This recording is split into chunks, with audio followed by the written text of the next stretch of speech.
Hi guys, we were discussing the previous year questions asked in the ethics paper, and we discussed about what type of questions UPSC has asked in the previous years.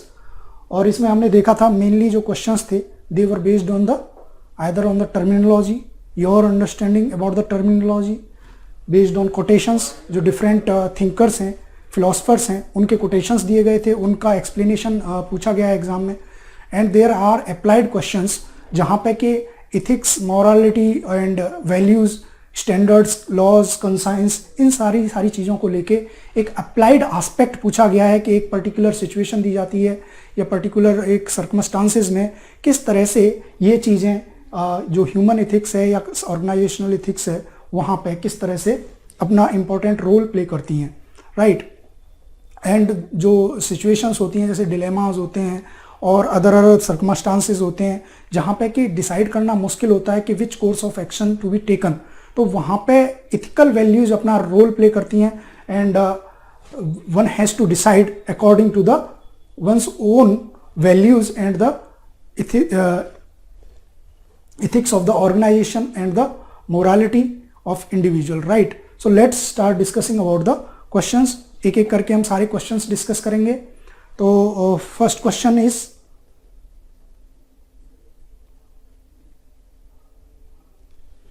To 2013 में question पूछा गया था.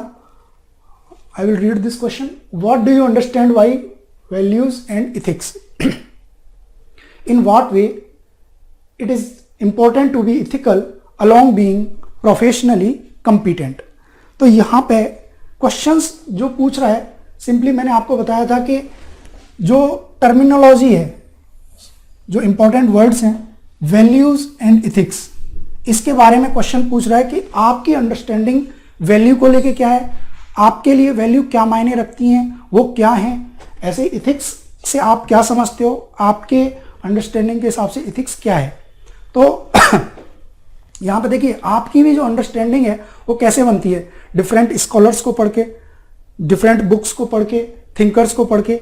तो कहीं ना कहीं आपको पहले जो एक स्टैंडर्ड जो डेफिनेशन है उसको हाईलाइट करना है, उसको बताना है कि डिफरेंट स्कॉलर्स या थिंकर्स इनके बारे में क्या सोचते हैं और उन्होंने इसको कैसे डिफाइन किया है. उसके बाद आपको एक अपना जो लाइफ को लेके एक अंडरस्टैंडिंग रही है इन चीज़ों की उसको एक्सप्लेन करना है, ठीक है. और इन व्हाट सेकेंड क्वेश्चन में ये पूछा गया है कि in what way it is important to be ethical along being professionally competent. So this word professionally competent, here you need to know about what is professionally competent. जब भी हम competency की बात करते हैं तो कंपिटेंसी का मतलब होता है when one is able to perform its duty at the required quality, at the level of required quality, then it is professionally competent. लेकिन आज के डेट में अगर देखेंगे तो प्रोफेशनली कंपिटेंसी बहुत ज़्यादा लोगों में है, लेकिन what is lacking is ethical aspect. तो क्वेश्चन पूछ रहा है कि इथिकल होना, प्रोफेशनली कंपिटेंट के साथ इथिकल होना कितना मायने रखता है, कितना जरूरी है, कितना इंपॉर्टेंट है, राइट. तो इसको आपको एक्सप्लेन करना है. तो चलिए आइए देखते हैं कि इसको हम कैसे एक्सप्लेन करेंगे. First we will answer in these two terms कि वैल्यूज क्या है, इथिक्स क्या है, और उसके बाद हम जो सेकंड पार्ट है उसको आंसर करेंगे. सी, यहाँ पे आपको जो क्वेश्चन आंसर करना है वो कितने वर्ड्स में करना है, 150 वर्ड्स में आंसर करना है. तो आपको अपना जो वर्ड लिमिट है उसका ध्यान रखना है, प्रिसाइसली लिखना है, बहुत ज़्यादा इधर उधर की चीज़ें नहीं लिखनी है. एग्जाम्पल्स और केस स्टडीज से या उससे उनको इन टर्म्स को एक्सप्लेन भी करना है और इनको टर्म्स को डिफाइन भी करना है, राइट. So let's start. सबसे पहले आप क्या करेंगे, you will define the what is values. So simply value क्या मतलब होता है, जिस चीज की कुछ वर्थ हो. वैल्यू का अगर हम लिटरल मीनिंग देखेंगे then it is worth, right. अब वर्थ किस चीज की होती है, किसी भी चीज की, उस चीज की वर्थ होती है जिसका which is important to us. अगर कोई चीज इंपॉर्टेंट नहीं है हमारे लिए तो वो हमारे लिए वैल्यूएबल भी नहीं होगी. अगर हम मैं इंडिविजुअल टर्म में बात करूं, so these are the those elements of life which we hold as important. So यहां पे क्या है, जिन चीजों को हम इंपॉर्टेंट समझते हैं, जिनको हम मूल्यवान समझते हैं, दीज एंड डिजायरेबल, जो कि हमारे लिए इंपॉर्टेंट हैं एंड डिजायरेबल हैं, these are called as the values. तो यहाँ पे आपको 2-3 डेफिनेशन से इन चीजों को क्लैरिफाई करना है कि और आप इससे क्या समझते हैं. So first thing is these are values are important and desirable to us, और इसीलिए क्या होती है, they have some worth for us, right. Second is these are individualistic in nature.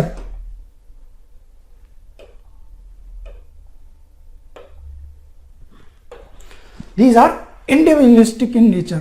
इसका मतलब क्या हो गया कि वैल्यू जो होती हैं वो पर्सन टू पर्सन वेरी करती हैं. एक इंडिविजुअल के लिए वैल्यू सेट अलग हो सकता है और किसी दूसरे इंडिविजुअल के लिए वैल्यू सेट अलग हो सकता है. And result of individual attitude and perception and values are caused because of the individual attitude and the perception and the circumstances in which he is raised, right. तो जो value है वो कहाँ से आती हैं. देखिए इंडिविजुअल की जो एक जरूरी नहीं है कि सारे के सारे लोगों की वैल्यू सेट एक जैसी हो. कोई किसी के लिए ऑनेस्टी ज़्यादा मायने रखती है, किसी के लिए लॉयल्टी ज़्यादा मायने रखती है. तो these are the preferences, enduring preferences हम क्या कह सकते हैं, these are the enduring preferences and they can be vary from one person to other person, right. So this can be the second explanation of this value term. Third is these serve as broad guidelines for the actions in every situations, right. तो values क्या करती हैं, these are the broad guidelines.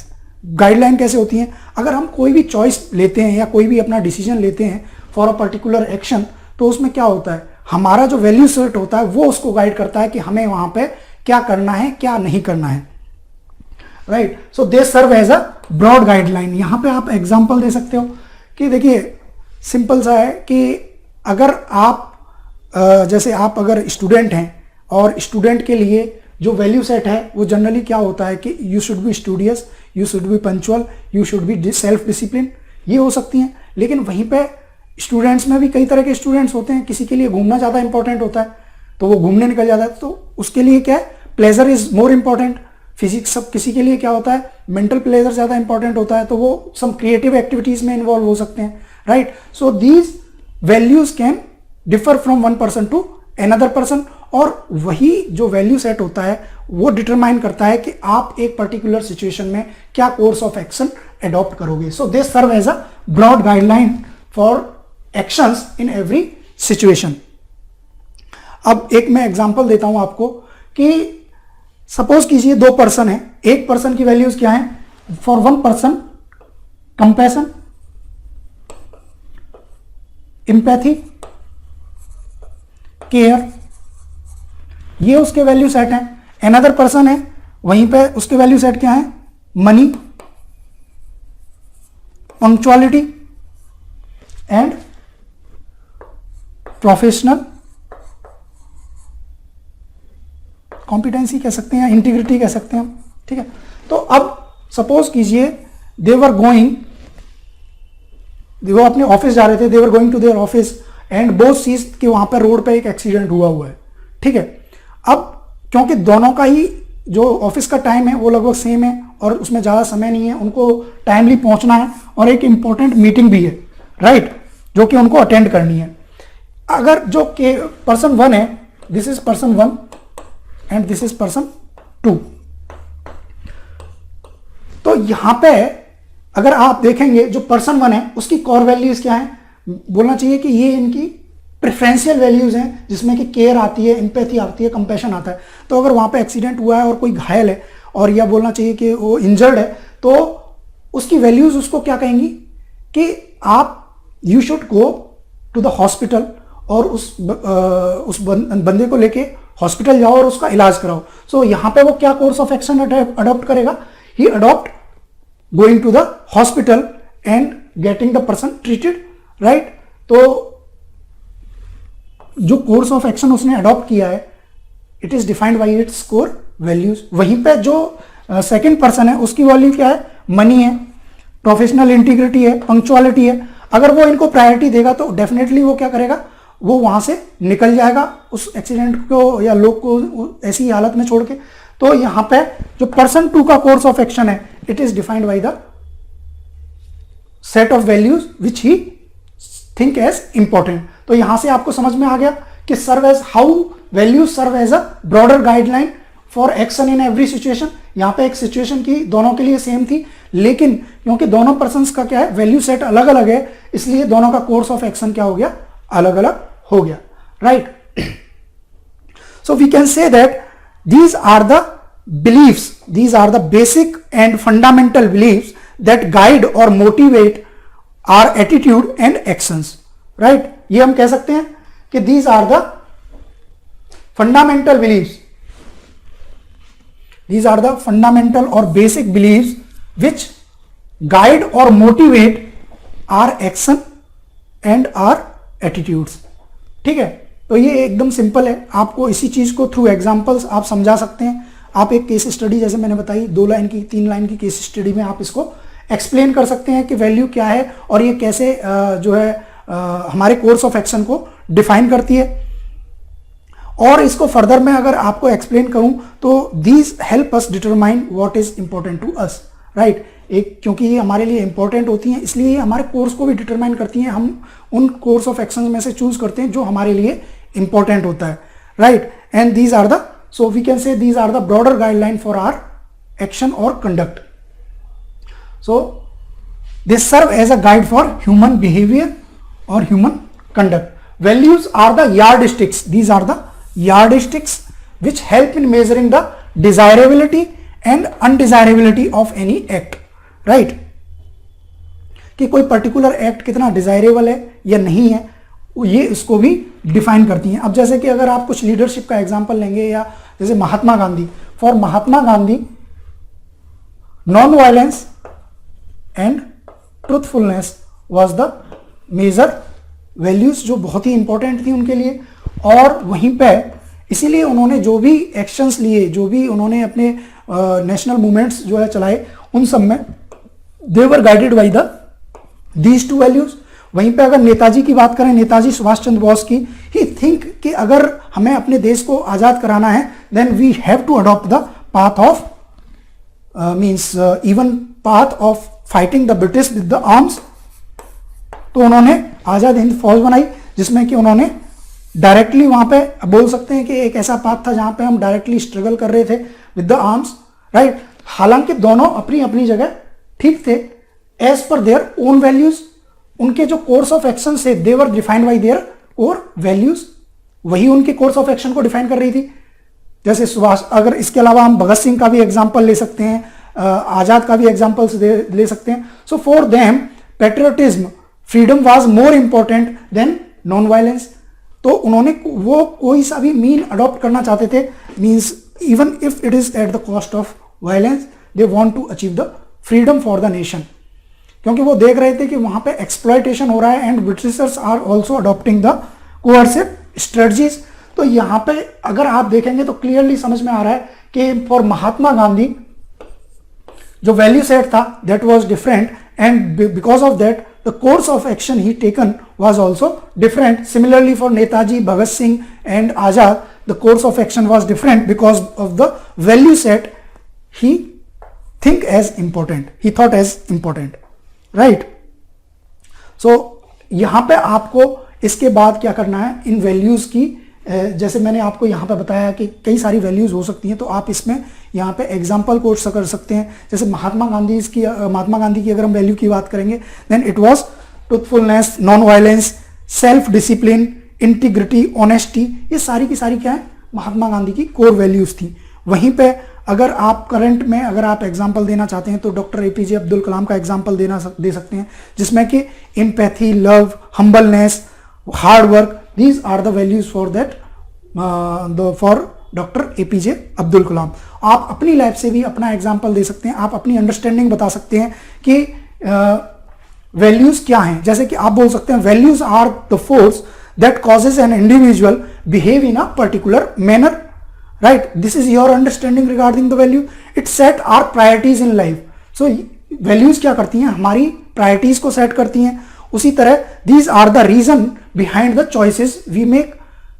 तो this is explaining your understanding regarding the values. It reflect what is important for us, right. तो simply पहले आप उसकी जो वैल्यू है उसकी एक डेफिनेशन दीजिए, डिफरेंट स्कॉलर्स ने जो दी हैं या जो एक बोलना चाहिए एक डिफाइंड है पहले से, उनको बताइए, फिर आप उसको लेके अपनी जो वैल्यू सेट हैं, बोलना चाहिए वैल्यू को लेके जो अंडरस्टैंडिंग है उसको एक्सप्लेन कीजिए। आप अपनी लाइफ से एग्जांपल दे सकते हैं कि आपके लिए कौन सी वैल्यूज इंपॉर्टेंट हैं। जैसे आप बोल सकते हैं if you are an student then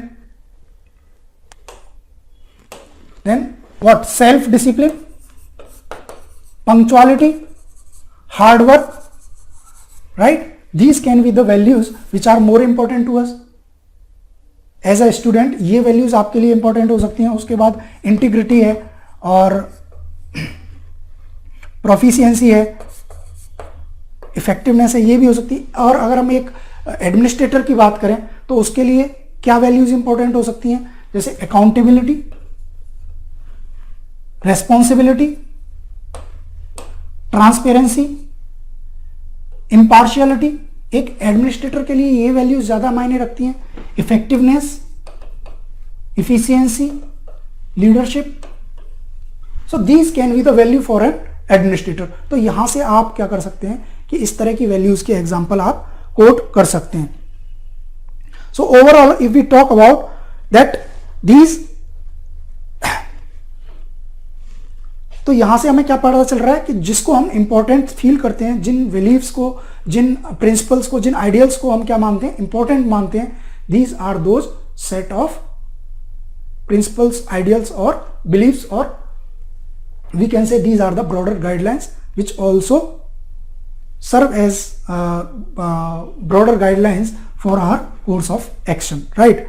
अगर आपको more if you understand the value of a one person, अगर आप किसी एक आदमी की वैल्यू को समझ सकते हैं, जान पाते हैं। कई बार हम कहते हैं ना कि लोगों को कैसे पता चल जाता है कि दूसरे के बारे में वो कैसे गैस कर लेते हैं कि उसके लिए क्या इंपॉर्टेंट है, राइट। तो वो उनको कैसे पता चलता है, they try to understand what is value set of the another person, क्योंकि जो उनका वैल्यू सेट होगा वही उनके लिए इंपॉर्टेंट होगा, वही डिसाइड करेगा कि उनके लिए कौन सी चीज इंपॉर्टेंट है। अगर किसी के लिए मनी इंपॉर्टेंट है, जैसे कि हमारे यहाँ पे अगर आज के हम अगर सोसाइटी की बात करें तो जो करप्शन का कल्चर है वो बहुत ज्यादा है। Why? Because we think money and external pleasures as more important than our integrity. यहां पे लोग क्या समझते हैं कि उनके लिए मनी ज्यादा इंपॉर्टेंट है, इसीलिए क्या होता है वहां पे करप्शन होता है, राइट। तो जो कोर्स ऑफ एक्शन वहां पे वो लेगा पर्टिकुलर बंदा, वो किससे डिफाइन हो रहा है, उसकी वैल्यू सेट से डिफाइन हो रहा है। तो अगर आप किसी इंडिविजुअल पर्सन के बारे में जानना चाहते हैं कि उसके लिए क्या इंपॉर्टेंट है, then you need to know about the value set of that person. तो आप इजीली गैस कर सकते हो कि वहां पे एक पर्टिकुलर पर्सन के लिए क्या इंपॉर्टेंट है, राइट। तो आई थिंक कि आपको अच्छे से समझ में आ गया होगा कि वैल्यूज क्या होती हैं। अब यहाँ पे कई तरह की वैल्यूज हो सकती हैं, जैसे इंडिविजुअल वैल्यूज हो सकती हैं, कल्चरल वैल्यूज हो सकती हैं, और प्रोफेशनल वैल्यूज हो सकती हैं, ऑर्गेनाइजेशनल, एडमिनिस्ट्रेटिव। कुछ एग्जांपल्स मैंने आपको यहाँ पे कोट किए हैं, आप और एग्जांपल्स यहाँ पे ऐड कीजिए। देखिए क्वेश्चन में जो इलस्ट्रेशन आता है वो किससे आता है, एग्जांपल से, केस स्टडीज से आता है। तो आप डेफिनेशन 2 या 3 डेफिनेशन देने के बाद क्या कर सकते हैं, 1-2 एग्जाम्पल, अच्छा एग्जाम्पल यहाँ पे कोट कर सकते हैं, जिससे कि उस टर्म को क्लियरली समझाया जा सके, right. Second is, so these I have already explained these things, that these are inbuilt mechanism जो कि distinguish करती हैं कि हमें क्या करना है क्या नहीं करना है। They also concern with the character। Values से क्या बनता है, हमारा एक पर्टिकुलर वे में हम जब हम बिहेव करते हैं तो वो हमारे किस चीज को डिफाइन करती हैं, दे define the character of person, right. Second is ethics, क्योंकि वो पूछ रहा है, देखिए ये मैं आपको एक्सप्लेन किया है, काफी डिटेल में कर रहा हूं, लेकिन वहां पे आपको क्या करना है, क्रिस्प लिखना है और टू द पॉइंट लिखना है, right. So if we talk about what is ethics, then simply it is a science of conduct. ये क्या है, एक तरह की साइंस है, और साइंस जहां पे भी आता है वहां पे क्या आता है, रीजनिंग आती है। सो इट स्क्रूटनाइज, ये क्या करती है, स्क्रूटनाइज करती है, रीजन करती है किसी भी एस्पेक्ट को। सो किस एस्पेक्ट को रीजन कर रही है, it scrutinise the human conduct, कि हमारा एक जो ह्यूमंस हैं उनका कंडक्ट कैसा है, whether it is morally right और रॉन्ग। तो इसमें जो अगर आप देखेंगे कि जो मेजर एस्पेक्ट है ये किस बिहाफ पे उसको स्क्रूटनाइज करती है, it scrutinize about rightness, what is right and what is wrong. So these are the two major aspect. Ethics scrutinize the human conduct on whether it is morally right or whether it is morally wrong. And second, we can define it as it is a normative science. Normative science का क्या मतलब है कि देखिए science में जो अगर हम देखते हैं तो क्या होता है, कई तरह की चीज़ें हम स्टडी करते हैं. फर्स्ट साइंस को हम एक पर्सपेक्टिव ये हो सकता है कि जो चीज़ें हैं जैसे कि सोसाइटी में जो चीज़ें जैसे एग्जिस्ट कर रही हैं उनको हम स्टडी करें. जैसे कि सोशियोलॉजी में क्या होता है, एक सोशियोलॉजी क्या है, एक ब्रांच है स्टडी की जहां पे कि सोसाइटी को एज इट इज स्टडी किया जाता है कि जो सोसाइटी में एग्जिस्ट कर रहा है वेदर इज वर्च्यूज और वाइसेस और डिफरेंट एस्पेक्ट ऑफ सोसाइटी, उनको क्या करते हैं एज इट इज स्टडी करते हैं. लेकिन नॉर्मेटिव साइंस में क्या किया जाता है, नॉर्मेटिव साइंस में उस पर्सपेक्टिव से स्टडी किया जाता है कि व्हाट शुड सोसाइटी बी, मतलब सोसाइटी कैसी होनी चाहिए, what it ought to be और टू बी, यानी एक आइडियल सोसाइटी कैसी होनी चाहिए, वहां पे जो ह्यूमंस हैं how they should behave, how they should take their course of action. So this is a normative science, right. It is a branch of philosophy. Since ethics क्या है, it is a branch of philosophy which studies moral principle. ये क्या करती है, moral principles को study करती है and help an individual to determine what is wrong and what is right. So this is a branch of philosophy which studies the moral principle or set of standards which help an individual to determine what is right and what is wrong, right. Further if you see, then ethics investigate. देखिए यहाँ पे आ गया ना investigation. Since it is a science, so it investigate, it reason a particular course of action or the aspect or the values, the best way for human to live. So ये आ गई कि कैसे रहना चाहिए, how society ought to be. Normative science, ways for the humans to live and what action are right or wrong in a particular circumstances. ethics क्या करती है, ethics a science of conduct. it guides कि human को एक particular circumstances में किस तरह से बिहेव करना चाहिए, उसका कंडक्ट क्या होना चाहिए, उसका कोर्स ऑफ एक्शन क्या होना चाहिए. तो यहां पे आपको इथिक्स के बारे में ये चीजें एक्सप्लेन करनी है कि इथिक्स क्या है, और वैल्यूज आप पहले से एक्सप्लेन कर चुके हैं. नाउ यू विल एक्सप्लेन कि इथिक्स क्या है और इसके एग्जांपल्स भी आप दे सकते हैं. यहां पे देखिए यू कैन कोट कि मैं वैसे आपको समझा रहा हूं और जरूरी नहीं है कि आप इसको पेपर में लिखें, बस आपके अंडरस्टैंडिंग के लिए है कि आप यहाँ पे बता सकते हैं कि कितने आपको पता होना चाहिए कि इथिक्स जो होती है, इथिक्स जो हमारी वैल्यू सेट होती हैं उनको भी क्या करती है, इन्वेस्टिगेट करती है. So it also investigate the value set. केवल कोर्स ऑफ एक्शन को नहीं, जिन वैल्यूज को हम अडेयर कर रहे हैं, जो वैल्यूज हमारे लिए इंपॉर्टेंट हैं, जो हमारे कोर्स ऑफ एक्शन को क्या कर रही हैं, गाइड कर रही हैं, उसको क्या करती है, स्क्रूटनाइज करती है, इन्वेस्टिगेट करती है, राइट. तो इस तरह से आपको इथिक्स को और वैल्यूज को एक्सप्लेन करना है, वहां पे एग्जाम्पल्स आपको देने हैं. अब देखिए इथिकल होने का एग्जाम्पल आप दे सकते हैं, जैसे कि अगर आप प्रोफेशनल इथिक्स का एग्जाम्पल दे सकते हैं कि किस तरह से, क्योंकि हर ऑर्गेनाइजेशन के क्या है, एक पर्टिकुलर सेट होते हैं, सेट ऑफ कंडक्ट और स्टैंडर्ड्स होते हैं फॉर कंडक्ट.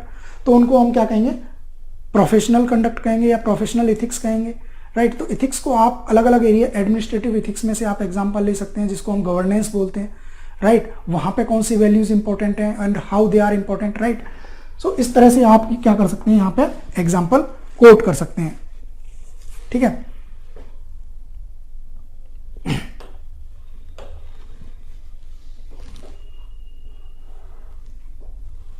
फर्दर अगर देखेंगे, ethics are means of deciding a course of action. क्योंकि ये क्या कर रही है, किसी पर्टिकुलर कोर्स ऑफ एक्शन में ये बता रही है कि कोई कौन सा कोर्स ऑफ एक्शन राइट है या रॉन्ग है. If we will practise immoral और unethical act, it will hamper the transparency, efficiency, effectiveness and public trust. अब देखिए यहाँ पे उन्होंने क्या किया है, सिंपली एक्सप्लेन कर दिया है कि अगर पर्टिकुलर सिचुएशन में इथिकल जो वैल्यूज हैं या जो सेट ऑफ स्टैंडर्ड्स हैं उनको फॉलो ना किए जाए तो वहां पे क्या हो सकता है कि वहां पे ओपेकनेस आ सकती है, transparency they will hamper the transparency को हैम्पर कर सकते हैं, उसकी प्रोडक्टिविटी ऑर्गेनाइजेशन की डिक्लाइन हो सकती है, पब्लिक ट्रस्ट जो क्रेडिबिलिटी है वो टूट सकती है, देयर वाई दे इरोडिंग, और उसकी वजह से क्या हो सकता है, thereby eroding the roots of professional itself. अब जैसे कई बार हमसे कहा जाता है या बोलना चाहिए सोसाइटी में ऐसा डिस्कशन होता है कि जो पुलिस का जो सिस्टम है हमारा, बोलना चाहिए जो पुलिसिंग है और एक जो एडमिनिस्ट्रेशन है उसके ऊपर क्या है, लोगों का ट्रस्ट क्या होता जा रहा है, टूटता जा रहा है। People are afraid going to the police. अगर उनके साथ कुछ होता भी है तब भी उनको पुलिस के पास जाने में डर लगता है, क्योंकि वहां पे लोगों का ऐसा मतलब एक बिलीव हो चुका है कि दे आर करप्ट, वो क्या है, करप्ट हैं, and they do not provide the right course of action, मतलब वो एक राइट कोर्स ऑफ एक्शन नहीं लेते हैं, आपसे मतलब पैसा मांगते हैं, लोगों से पैसा मांगते हैं, तब जाके वो फर्दर कोई भी काम होता है उसको करते हैं। तो कहीं ना कहीं क्या हो रहा है, it is eroding the root of the profession. जो एक ऑर्गेनाइजेशन की बोलना चाहिए कि क्रेडिबिलिटी है, एक ट्रस्ट है लोगों के बीच में, उसको क्या हो रहा है, वो डिक्लाइन हो रहा है, बिकॉज वहां पे जो इथिकल वैल्यूज हैं, जो प्रोफेशनल वैल्यूज हैं उस ऑर्गेनाइजेशन की, वो क्या कर रही हैं, they are not adhered by the its employees और the person who are serving in the organisation. तो इस वजह से क्या हो रहा है, वहां पे इरोजन हो रहा है, जो वैल्यूज हैं उनका इरोजन हो रहा है, और उसकी वजह से क्रेडिबिलिटी जो ऑर्गेनाइजेशन की है वो भी इरोड हो रही है। जस्टिस सिस्टम का आप एग्जांपल ले सकते हो।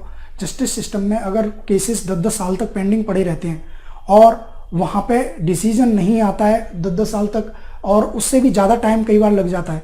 लोगों के पास कई सारे लोग हैं जिनके पास इतना पैसा नहीं है कि वो उतने वकीलों को दे सकें या फिर वहां पे उतने लंबे टाइम तक उस केस को लड़ सकें। तो क्या कर रहा है, उससे क्या होगा, उस लोगों का क्या होगा, ट्रस्ट जुडिशियरी में क्या हो जाएगा, इरोड हो जाएगा, कम हो जाएगा, या बोलना चाहिए कई बार खत्म भी हो जाता है। And people take their own course of action. कई बार जो सोसाइटी में वायलेंस होता है और जो क्राइम होता है वो इसलिए भी होता है क्योंकि उन लोगों को पता होता है कि अगर वो जुडिशरी के पास जाएंगे या पुलिस के पास जाएंगे तो उनको क्या है, जस्टिस वहां से नहीं मिलेगा, या मिलेगा तो वो इतना लेट मिलेगा कि जिसकी कोई वैल्यू नहीं रहेगी। तो इसलिए लोग भी अपने आप वो एक्शन, वो रास्ते चूज कर लेते हैं जो कि इलीगल हैं या क्राइम के रास्ते पे आ जाते हैं। और उसकी एक मेन वजह क्या है कि the person who are serving in these organisations, they are not adhering to the core values, professional values और ethical values of the organisations, right. तो इस तरह से आप जो इथिक्स है उसको एक्सप्लेन कर सकते हैं, वैल्यूज को एक्सप्लेन करना है आपको, और एग्जाम्पल्स और केस स्टडीज आपको यहाँ पे देने हैं, राइट।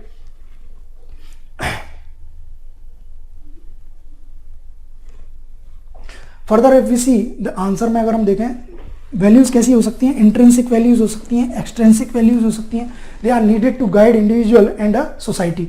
इंट्रिंसिक वैल्यूज कौन सी होती हैं, इंट्रिंसिक वैल्यूज हो गई, लव हो गया, रेस्पेक्ट, केयर, ऑनेस्टी, इंटीग्रिटी, जो अंदर से एक बोलना चाहिए ना कि जो भाव आपके अंदर से आते हैं, जो इमोशंस के साथ जुड़े होते हैं, they are intrinsic values. Extrinsic values जो हमें के सोसाइटी में बाहर से जो ज़्यादा इन्फ्लुएंस कर सकती हैं, जैसे वेल्थ है, पावर है, स्टेटस है, राइट, दीज आर एफ्लुएंस है, these are the extrinsic values. So दोनों की दोनों वैल्यू क्या करती हैं, इंडिविजुअल्स को और सोसाइटी को गाइड करती हैं। However values are universally recognized as the driving force for ethical decision making. तो कहीं ना कहीं अगर हम बात करें, देखिए कई बार वैल्यूज कैसी हो सकती हैं, जरूरी नहीं है कि सारी की सारे जो वैल्यू सेट हैं they lead to the ethical decision making. कई बार हमारे वैल्यू सेट अलग होते हैं, वी अप्रिशिएट डिफरेंट वैल्यूज, और उसका जो कोर्स ऑफ एक्शन होता है that may not be ethical, जैसा कि मैंने आपको बताया। लेकिन जब हम एथिकल वैल्यूज की ही बात करते हैं, जिसमें एथिकल वैल्यूज की अगर हम बात करें तो transparency, honesty, fairness, responsibility, love, care, respect, ये सब क्या है, एथिकल वैल्यूज है। तो ऑब्वियसली अगर आप इनको एडियर करेंगे then your course of action will be, your decision making will be ethical, right. So being professionally competent, अब यहाँ पे सेकंड पार्ट आ जाता है। Being professionally competent involves being ethical as well. इसका मतलब ये हुआ कि अगर आपको प्रोफेशनली कंपिटेंट है, क्वेश्चन पूछ रहा है कि ये कितना इंपॉर्टेंट है इथिकल होना, साथ में किसके प्रोफेशनली कंपिटेंट होने के साथ इथिकल होना कितना इंपॉर्टेंट है। अब मैंने आपको बताया कि जो प्रोफेशनल कंपिटेंसी है, it is about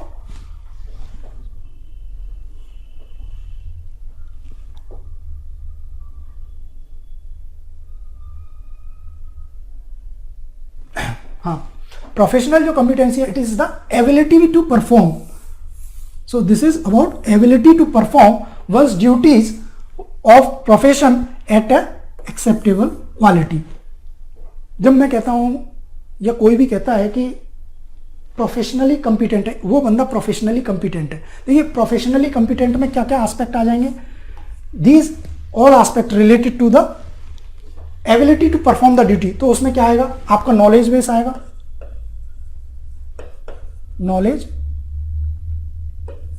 knowledge base. Second क्या आएगा, स्किल सेट आएंगे, राइट। थर्ड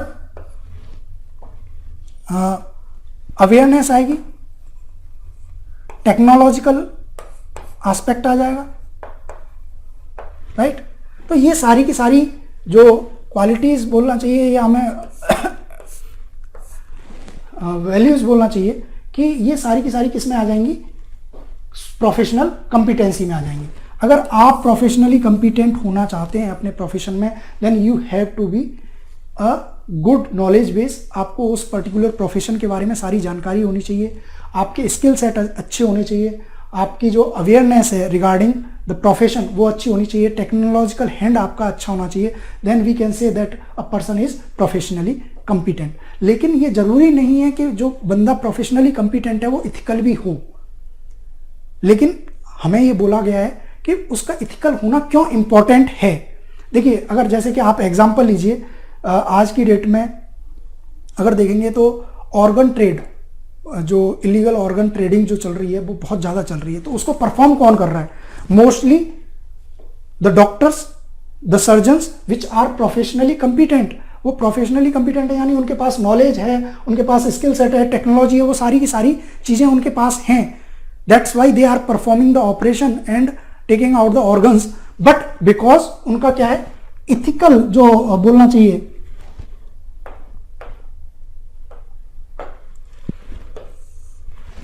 जो इथिकल वैल्यूज हैं वो लैक कर रही हैं, यानी वो इथिकल नहीं है। यानी उनको बोलना चाहिए जो एक प्रोफेशनल इंटीग्रिटी होती है उनके अंदर वो नहीं है। जो अगर डॉक्टर्स की हम अगर बात कर रहे हैं तो डॉक्टर्स के अंदर क्या, जो लोग इस तरह के कामों में इन्वॉल्व हैं, इस तरह के वर्क्स में जैसे ऑर्गन ट्रेड में जो इन्वॉल्व हैं, उसमें क्या है, they are not adhering to the principles और स्टैंडर्ड। क्योंकि डॉक्टर को क्या बोला जाता है, भगवान बोला जाता है, हु सेव्स द लाइफ। और वही अगर इस तरह के अनइथिकल वर्क में इन्वॉल्व होंगे तो क्या होगा, वहां पे कहीं ना कहीं जो प्रोफेशन का क्या है, ट्रस्ट है लोगों के बीच में, वो क्या हो जाता है, डिक्लाइन हो जाता है, राइट। इस तरह से आप यहाँ पे एग्जाम्पल दे सकते हैं। दूसरे एग्जाम्पल, सिंपली और एग्जाम्पल दे सकते हैं, जैसे कि अभी कोरोना के टाइम पे, कोरोना क्राइसिस में क्या हुआ था कि हॉस्पिटल्स, एम्बुलेंसेस, ये सारे के सारे लोग जो है कोरोना के नाम पे उन्होंने बहुत ज़्यादा कमाई की, लोगों को लूटा। So what was it ethical, do you think कि ये इथिकल था कि ऐसे क्राइसिस के टाइम पे कि लोगों को इस तरह से ट्रीट किया जाए? लेकिन वहाँ पे ही ऐसा नहीं है कि सारे के लोगों ने ऐसा किया, उसमें भी बहुत सारे लोग ऐसे थे जिन्होंने, डॉक्टर्स थे, पैरामेडिकल स्टाफ था, जिन्होंने दिन रात मेहनत करके लोगों की जान बचाई। लेकिन वहीं पर कुछ लोग ऐसे भी थे जो केवल लोगों को लूटने में इन्वॉल्व थे। सो इट डिफाइंस कि they may be professionally competent, some people may be professionally competent, but they were lacking the ethical aspect of the profession, right. तो ये आप एग्जाम्पल वहां पे दे सकते हो। तो इसलिए इथिकल होना क्यों जरूरी है, क्यों इंपॉर्टेंट है, क्योंकि इट सर्व द सोसाइटी को सर्व करता है, एक ट्रस्ट बना रहता है, ऑर्गेनाइजेशन का, प्रोफेशन का ट्रस्ट बना रहता है लोगों के बीच में, right. So we can say it is very important to be ethical in the performance of one's duty. An unethical person can only bring harm to the society. So पहला क्या है, अगर कोई भी अनएथिकल पर्सन है and he is professionally competent, तो वो क्या कर सकता है, it can bring the harm in the society, because professional competency devoid of ethical veg can only home of various vices, ये क्या हो सकता है, वेरियस वाइसेस का घर हो सकता है। देखिए एक सिंपल सा चीज है, अगर किसी व्यक्ति को एक नॉलेज नहीं है, उसके पास स्किल सेट नहीं है, और बोलना चाहिए कि उसके पास टेक्नोलॉजिकल हैंड भी नहीं है, यानी प्रोफेशनली वो कैसा है, इनकम्पिटेंट है, तो अगर वो अनइथिकल है भी तो उससे उतना ज़्यादा नुकसान नहीं होता सोसाइटी को जितना कि एक प्रोफेशनली कम्पिटेंट बंदा है और वो अनइथिकल है। क्योंकि उसके पास क्या है, उसके पास सारे के सारे टूल्स हैं, उस पर्टिकुलर प्रोफेशन से रिलेटेड वो अपडेटेड है, उसके पास नॉलेज बेस है, स्किल सेट है, तो वो क्या कर सकता है, उन सारी चीज़ों को मिस यूटिलाइज कर सकता है, और it can B detrimental for the society and the professional itself. तो खतरा किससे होता है, जो बंदा अनइथिकल है और कंपिटेंट भी है लेकिन अनइथिकल है, उससे क्या है, समाज को ज्यादा खतरा है। सो इसलिए we can say that whereas an ethical person would strive for the common good even if he lack the high standard of profession. देखिए स्किल सेट को क्या किया जा सकता है, डेवलप किया जा सकता है, उसको लर्न किया जा सकता है, लेकिन जो इथिकल वैल्यूज हैं उन वो एक टाइम के ओवर पीरियड ऑफ टाइम आती हैं। तो कहीं ना कहीं जो बंदा प्रोफेशनली थोड़ा कम कम्पिटेंट है, उसके स्किल सेट को इंक्रीज करके उसे प्रोफेशनली कम्पिटेंट बनाया जा सकता है, राइट। इसीलिए अगर आप देखेंगे तो जो सिविल सर्विस एग्जामिनेशन है उसमें इथिक्स का पेपर जो इंट्रोड्यूस किया गया वो इसी चीज़ को लेकर किया गया कि लोग समझें कि किस तरह से इथिक्स इंपॉर्टेंट है। मतलब आप अगर प्रोफेशनली कम्पिटेंट हैं लेकिन इसके बावजूद भी जो इथिकल एस्पेक्ट है अगर वो लैकिंग है तो you are not a desirable person for the service. तो इसी चीज की एक अंडरस्टैंडिंग बनाने के लिए, इस चीज को एक समझाने के लिए कहीं ना कहीं इस इथिक्स के पेपर का एक क्या है, रोल है in the selection of civil servants, right. So इस तरह से आप क्या कर सकते हैं, यहाँ पे एग्जाम्पल दे सकते हैं, आप बहुत सारे फील्ड से एग्जाम्पल दे सकते हैं। जैसे कि मैंने अभी डॉक्टर्स की बात की है, आप जो है और दूसरे फील्ड्स की भी बात कर सकते हैं, जैसे पॉलिटिकल लीडर्स की बात कर सकते हैं आप, कि पॉलिटिकल लीडर्स के लिए क्या होता है, जब इलेक्शन आते हैं तो they give people to liquor distribution होता है इलेक्शन में जीतने के लिए। तो वो क्या है, अनइथिकल है, लेकिन उन्हें पता है कि लोग क्या है इससे इन्फ्लुएंस होंगे और वहां पे क्या करेंगे, उनको वोट दे सकते हैं, राइट। तो वो कहीं ना कहीं क्या कर रहा है, समाज में एक अव्यवस्था फैला रहा है। जो हमारा एक फेयर सिस्टम है ऑफ इलेक्शन, उसको कहीं ना कहीं उसको क्या कर रहा है, उसके स्टैंडर्ड्स को गिरा रहा है। तो इसीलिए जो पॉलिटिकल फील्ड में ज़्यादातर किस तरह के लोगों की एंट्री हो रही है, क्रिमिनल जो बैकग्राउंड है उन लोगों की एंट्री हो रही है, क्योंकि they are more competent in this type of works. लोगों में, क्रिमिनल्स में क्या है, लिकर हो गया, पैसा हो गया, और दूसरी जो वाइसेस होती हैं बहुत ही कॉमन होती हैं, और उनको पता है कि लोगों को इससे इन्फ्लुएंस किया जा सकता है, इसलिए क्रिमिनलाइजेशन ऑफ क्या हो रहा है, पॉलिटिक्स हो रहा है।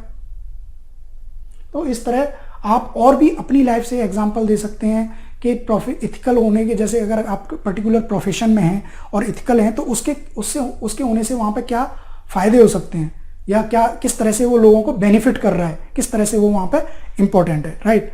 सो in this way you can complete this question. Now let's go to the second question.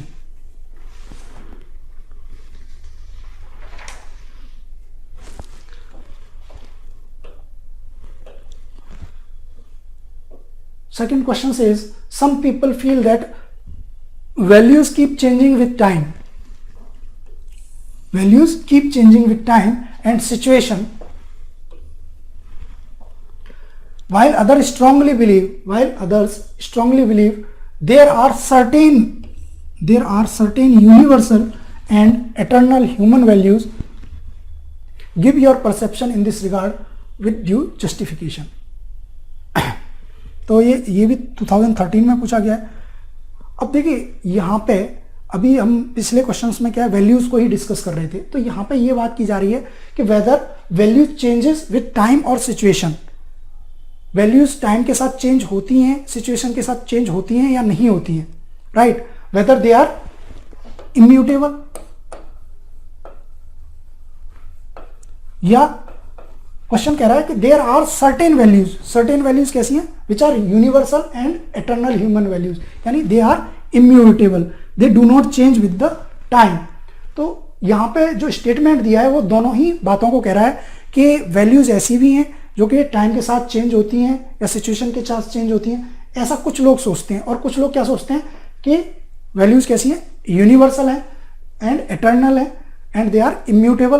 तो यहाँ पे क्वेश्चन पूछ रहा है कि आपका क्या परसेप्शन है, आप इस बारे में क्या सोचते हैं, व्हाट डू यू थिंक, कि आप इन दोनों में से कौन सा कोर्स ऑफ एक्शन या बोलना चाहिए किस स्टेटमेंट से आप एग्री करते हैं। देखिए जनरली जब स्टेटमेंट दिया जाता है तो जरूरी नहीं है आपके पर्टिकुलरली एक स्टेटमेंट से कंप्लीटली एग्री करें या कंप्लीटली डिसएग्री करें।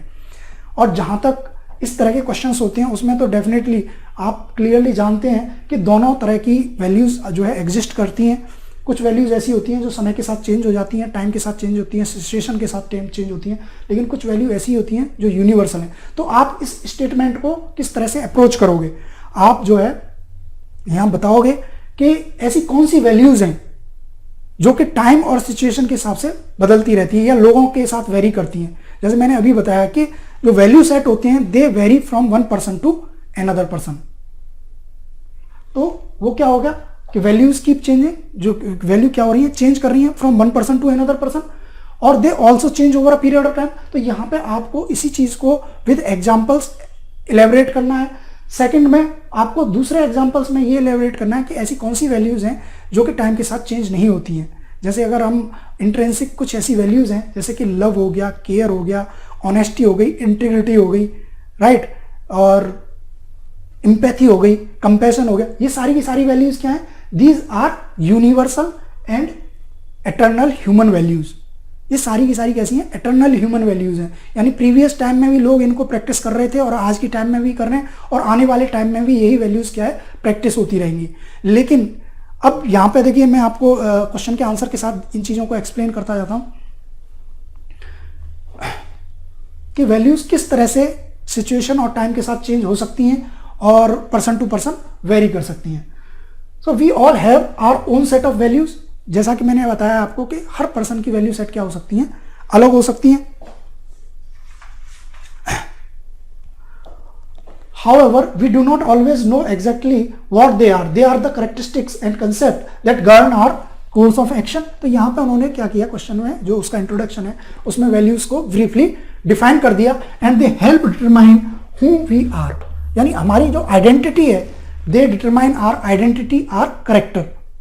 वैल्यूज क्या कर रही हैं यहाँ पे, एक पर्सन की आइडेंटिटी और करेक्टर को डिटरमाइन कर रही हैं। एंड दे वेरी, क्योंकि सबके जो वैल्यूज होती हैं, सेट ऑफ वैल्यूज होती हैं, they are different from one person to another person. Are values are form by variety of factor. यहाँ पे कौन कौन से फैक्टर्स हैं, दीज इंक्लूडिंग आर बिलीव्स। अब इसमें क्या है कि कुछ जो वैल्यूज हैं वो कैसे शेप की जाती हैं। So values are, value set are shaped by our family. अगर आप देखेंगे तो वैल्यूज कहाँ से आती हैं, फैमिली से आती हैं, सोसाइटी से आती हैं, टीचर्स से आती हैं। जो टीचर्स हमें सिखाते हैं, आपने बचपन में देखा होगा कि जो बेड टाइम स्टोरीज होती हैं, दादा दादी नाना नानी अपने पोते पोतियों को सुनाते हैं, तो उसमें क्या होता है, उसमें कहीं ना कहीं एक स्टोरी के पीछे एक मॉरल होता है। और वो हमारे जो बोलना चाहिए कि माइंड सेट पर ये एम्फेसाइज करता है कि ये मॉरल या ये वैल्यू किस तरह से इंपॉर्टेंट है। तभी हम उन वैल्यूज को सीखते हैं। जैसे कि अगर बचपन में रामायण सुनाया जाता है, महाभारत की कहानियां सुनाई जाती हैं, पंचतंत्र की कहानियां सुनाई जाती हैं, तो कहीं ना कहीं उन सारी की सारी उसके पीछे क्या है, एक मॉरल होता है, एक लर्निंग होती है। और वो लर्निंग किस चीज़ की होती है, एक वैल्यू सेट की होती है कि उस वैल्यू का समाज में क्या इंपॉर्टेंस है। जैसे कि अगर आपने सबने खरगोश की और कछुए वाली कहानी सुनी होगी, तो उस कहानी में क्या है, उस कहानी का मॉरल क्या निकल के आता है कि परसिवरेंस, कंटिन्यूटी। आप अगर किसी भी कार्य को कर रहे हैं और उसमें आप कंटिन्यूसली उस कार्य को कर रहे हैं, उसमें आप लेजीनेस शो नहीं कर रहे हैं, उसमें आलस नहीं दिखा रहे हैं, तो क्या होता है, यू अचीव द टारगेट और यू आर सक्सेसफुल। तो सक्सेस किस वैल्यू सेट से डिफाइन हो रहा है, परसिवरेंस से, कंटिन्यूटी से, हार्डवर्क से। Even despite you are not, मतलब आपकी अगर स्किल सेट कम भी हैं लेकिन आपके अंदर अगर ये क्वालिटीज हैं, ये वैल्यूज हैं, तो ये क्या करेंगे, आप वहां पे सक्सेसफुल हो सकते हैं। तो अब ये सारी की सारी जो स्टोरीज है वो क्या करती हैं, they shape our values. And the social background we belong. अब कोई बंदा कहाँ पे है और किस तरह से वो उसका पालन पोषण हुआ है, उससे भी क्या डिफाइन होता है कि उसकी जो वैल्यू सेट है वो किस तरह से अलग होंगे। अब सोचिए आप कि एक बच्चा ऐसा है जो कि चाइल्ड लेबर में इन्वॉल्व है, उसके लिए खाने पीने के लिए भी मतलब 2 वक्त की रोटी भी मिलना बड़ा मुश्किल है, और वहीं पे एक बच्चा ऐसा है who has all the facilities for his education, for his food and other necessities. तो दोनों की जो वैल्यू सेट है उसमें डिफरेंस आएगा कि नहीं? समाज को लेके जो उनका एक नज़रिया होगा, उनकी जो वैल्यूज़ होंगी वो डेफिनेटली, क्योंकि उनका सोशल बैकग्राउंड क्या हो गया, डिफरेंट हो गया, उनकी परवरिश डिफरेंट हो गई, इसलिए उनकी जो वैल्यू सेट है वो भी डिफरेंट हो जाएंगे। तो we can say that value changes from one person to another person depending on the how he has raised, और उसका पालन पोषण कैसे हुआ है, in what social background he belongs. तो आप यहाँ से इस तरह से एग्जाम्पल दे सकते हैं कि इसके अलावा ये क्या है, पर्सन टू पर्सन वेरी कर रहा है। अब कुछ वैल्यूज ऐसी भी होती हैं जो टाइम के साथ वेरी करती हैं, जैसे कि अगर आप ओवर अ पीरियड ऑफ अपनी लाइफ को देखें तो आप बचपन में क्या है, स्पोर्ट्स को ज़्यादा लाइक करते थे, खाने पीने की चीज़ों को आपका लेके बहुत ज़्यादा इंटरेस्ट होता था, डिफरेंट टाइप ऑफ बोलना चाहिए कि चीज़ों को जानने के बारे में, घूमने के बारे में, इसमें ज़्यादा इंटरेस्ट होता था। लेकिन एज द पीपल ग्रो, जैसे ही वो ग्रो करते हैं उनके क्या है, वैल्यू सेट अलग हो जाते हैं। Their value set might change to wealth, money. वो लोग पैसे को ज़्यादा वैल्यू दे सकते हैं, स्टेटस को दे सकते हैं, पावर को दे सकते हैं, राइट। तो क्या है कि बचपन से लेके जैसे जैसे आदमी ग्रो होता है उसका वैल्यू सेट भी क्या है, over a period of time क्या होता रहता है, चेंज होता रहता है। और ये सारे के सारे वैल्यू सेट कहाँ से आते हैं? What he learn from his environment, from his society. उस सोसाइटी में जहाँ वो रह रहा है वहाँ पे इन वैल्यू सेट को अगर ज़्यादा प्राथमिकता दी जाती है। जैसे अगर हम वेस्टर्न कल्चर में बात करें तो वेस्टर्न कल्चर में इंडिविजुअलिटी को, इंडिविजुअल राइट्स को ज़्यादा प्राथमिकता दी जाती है। वहीं पे हमारे यहाँ पे अगर हम बात करें इंडिया के अंदर, वहाँ पे क्या सोशल बिलोंगिंगनेस, सोशल कैपिटल को ज़्यादा प्राथमिकता दी जाती है आज की डेट में भी। लेकिन हालांकि अब वैल्यूज़ चेंज हो रही हैं, they are also moving toward the western culture. तो लेकिन कहीं ना कहीं आप देखिए तो वैल्यू सेट क्या है, अलग अलग हैं, और वही हमारे कोर्स ऑफ एक्शन को भी डिफाइन कर रहे हैं। तो over a period of time, अगर पहले के ज़माने की बात करें, अगर बोलना चाहिए कि थोड़ा सा प्रीवियस चले जाएं, 40-50 साल पहले चले जाएं, तो इंडिया के अंदर क्या है, जॉइंट फैमिलीज ज़्यादा होती थी और जॉइंट फैमिलीज की अपनी एक वैल्यू सेट होता था। लेकिन over a period of time क्या हो रहा है, इंडिविजुअल जो बोलना चाहिए कि जो फैमिलीज कैसी होती जा रही हैं, मतलब इंडिविजुअल फैमिलीज बोलना चाहिए कि जो फैमिली का साइज है वो बहुत छोटा होता जा रहा है। There is breaking down of joint families, joint families बहुत कम रह गई हैं। क्यों? क्योंकि हमारे भी जो इंडिविजुअल वैल्यूज़ हैं, जो हमारा अपना एक बोलना चाहिए कि इंडिविजुअल राइट्स हैं, कौन से, जिसमें कि हम अपने आप को ज़्यादा प्राथमिकता देते हैं, वो हम उनको क्या कर रहे हैं, ज़्यादा एडहेयर कर रहे हैं। इसीलिए क्या हो रहा है कि जो वैल्यूज़ हैं उनमें चेंज देखने को मिल रहा है, right. So you can say that there are certain values which changes over a period of time through knowledge, या नॉलेज हो सकता है, टेक्नोलॉजी हो सकती है, उसके बाद इन्वायरमेंट हो सकता है, टाइम हो सकता है। So these are factors which lead to change in the values. और इसका मैंने एग्जांपल दिया, टाइम का आपको एग्जांपल दे दिया, इन्वायरमेंट का, सोसाइटी का, जिस इन्वायरमेंट में आप ग्रो हुए हैं उसका एग्जांपल दे दिया। टेक्नोलॉजी भी हमारे वैल्यू सेट को क्या करती है, इन्फेक्ट करती है। जैसे कि पहले क्या था, अगर देखिए आज की डेट में स्मार्टफोन हर एक के हाथ में है, और स्मार्टफोन आने की वजह से क्या हो गया, लाइफ बहुत ही इंडिविजुअलिस्टिक हो गई है। पहले हम लोग अपने फ्रेंड्स के साथ टाइम स्पेंड करते थे, so we have the closeness, we have that trust, we have that warmth, we have that closeness. ये सारी की सारी चीज़ें थी हमारे बीच में, लोगों के बीच में। लोग एक दूसरे के पास बैठते थे, शेयर करते थे, अपना जो भी सुख दुख है उसको बांटते थे। लेकिन आज की डेट में क्या, टेक्नोलॉजी ने लोगों में दूरियां बढ़ा दी हैं, और उसकी वजह से लोग क्या हो गए, they are more aloof and alone. वो ज़्यादातर किस पे इन्वॉल्व है, वर्चुअल जो इन्वायरमेंट है उसमें जी रहे हैं। तो इस तरह से क्या हो रहा है, देखिए वैल्यू सेट में चेंज आ रहा है। इसी तरह से नॉलेज बेस भी क्या करता है, चीज़ों को चेंज करता है। अब जरूरी नहीं है कि एक टाइम पे जो सोसाइटी एक तरह की वैल्यू सेट को एडेयर कर रही थी वो आगे भी करेगी। जैसे कि एक टाइम पे इंडियन सोसाइटी में क्या था, अनटचेबिलिटी प्रैक्टिस की जाती थी, बहुत ज़्यादा की जाती थी। लेकिन एज वी ग्रो, जैसे ही हम ग्रो हुए, हमारी सोसाइटी इवॉल्व हुई, हमारा कॉन्स्टिट्यूशन आया, वी एनालाइज दिस एस्पेक्ट, तो हमने क्या है, जो कॉन्स्टिट्यूशन फ्रेमर्स थे, हमारे लीडर्स थे, उन्होंने पाया कि अनटचेबिलिटी क्या है, हमारे समाज के लिए एक अभिशाप है, तो इसलिए उसको खत्म कर दिया गया, कॉन्स्टिट्यूशनली उसको क्या कर दिया गया, इसको इनवैलिडेट कर दिया गया और उसको प्रैक्टिस को बैन कर दिया गया। तो हमारी सोसाइटी में क्या है, there is a shift, values में शिफ्ट हो गया, राइट।